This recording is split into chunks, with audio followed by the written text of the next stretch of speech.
লক্ষ্য 2026 বিজয় সম্মেলনে তৃণমূলের জনসংযোগ। 5ই অক্টোবর থেকে রাজ্য জুড়ে বিজয় সম্মেলন শুরু করছে জোড়াফুল শিবির। দলের সব সাংসদ, মন্ত্রী, শাখা সংগঠনকে এই নির্দেশ। সর্বভারতীয় সাধারণ সম্পাদক অভিষেক বন্দ্যোপাধ্যায়।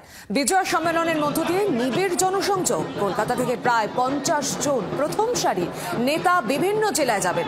বক্তা হিসেবে জেলায় যাবেন তৃণমূল নেতারা।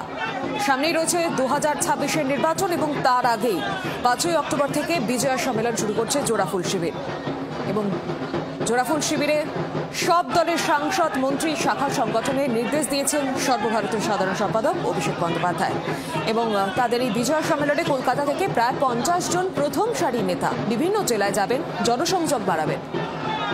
আরো বিস্তারিত জানবো গোটা বিষয় নিয়ে। সঙ্গে রয়েছেন প্রতিনিধি প্রবীর চক্রবর্তী। প্রবীর, তৃণমূলের 26-এর যে নির্বাচন, তাকে সেই নির্বাচনকে লক্ষ্য করে এবার বিজয় সম্মেলন, জনসংযোগ বাড়ানোর নতুন পন্থা বলা যায়।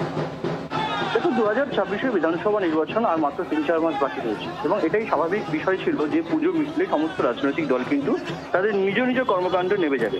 তৃণমূল কংগ্রেস কিন্তু বিলম্ব না করেই আগামী 5ই অক্টোবর থেকেই রাজ্য জুড়ে বিজয় সম্মেলনীতে নামছেন। সমস্ত সাংসদ, বিধায়ক, মন্ত্রী সবার কাছে নির্দেশ গেছে দলের সর্বভারতীয় সাধারণ সম্পাদক অভিষেক বন্দ্যোপাধ্যায়ের কাছ থেকে যে সবাইকে নিজে নিজের কনস্টিটিউয়েন্সিতে বিজয় সম্মেলনী পালন করতে হবে এবং শুধু যে জেলায় জেলায় যে বিজয় সম্মেলনীগুলো হবে সেখানে কলকাতা থেকেও প্রথম সারির নেতারা সেই বিজয় সম্মেলনীতে বক্তা হিসাবে যোগ দেবেন।